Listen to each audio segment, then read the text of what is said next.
السلام علیکم ورحمۃ اللہ وبرکاتہ۔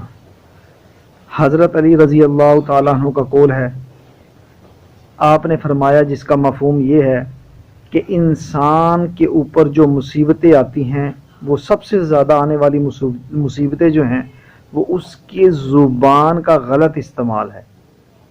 یہی زبان انسان کو جنت میں لے جائے گی اور یہی زبان انسان کو جہنم میں لے جائے گی، کیونکہ انسان اسی زبان سے اللہ کو راضی کر سکتا ہے اور اسی زبان سے اللہ کو ناراض کر سکتا ہے، اور دنیا کے معاملات کے اندر یہی زبان ہمیں لوگوں سے محبتیں بانٹنے میں فائدہ دیتی ہے، اور یہی زبان لوگوں کی نفرتیں بڑھانے میں نقصان دیتی ہے۔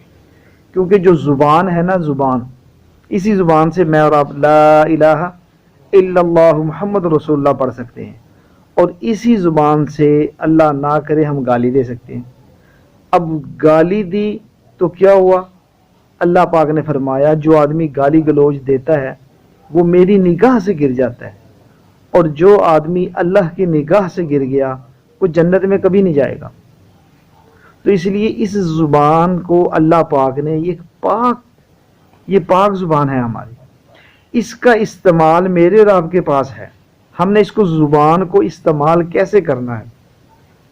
یہی زبان سانپ بن جاتی ہے۔ کیسے بن جاتی ہے؟ کسی دو مسلمان میں لڑائی کروا دی، کسی دو گھروں میں لڑائی کروا دی، کسی میاں بیوی میں نفرتیں پیدا کروا دی، کسی کے اندر طلاقیں دلوا دی۔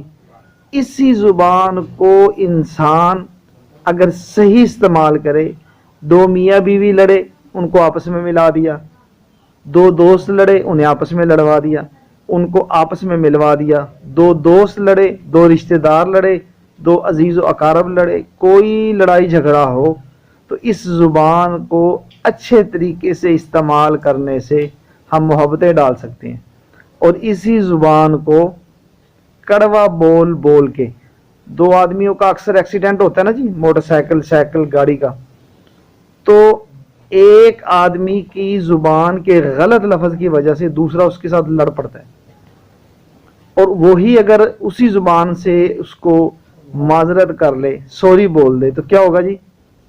اس سے یہ ہوگا کہ جھگڑا نہیں ہوگا، کیونکہ اس نے زبان کا استعمال ٹھیک کیا۔ میں اور آپ اپنی زبان کا استعمال ٹھیک کریں گے تو نفرتیں نہیں پیدا ہوں گی، محبتیں پیدا ہوں گی۔ نفرتیں کیسے پیدا ہوتی ہیں؟ اس زبان کو غلط استعمال کرنے سے۔ اللہ کے نبی نے ایک صحابی رسول کو، اس صحابی کو اللہ کے نبی نے فرمایا، سب سے بڑا عالم فرمایا، اور فرمایا اپنی زبان کو قابو میں رکھنا، یہی زبان انسان کو جنت کی طرف لے جائے گی اور یہی زبان انسان کو جہنم کی طرف لے جائے گی۔ تو اس لیے ہمیں چاہیے اپنی زبان کا استعمال تسبیحات، ذکر، تلاوت، قرآن پاک کو پڑھنے میں اور دعاؤں میں۔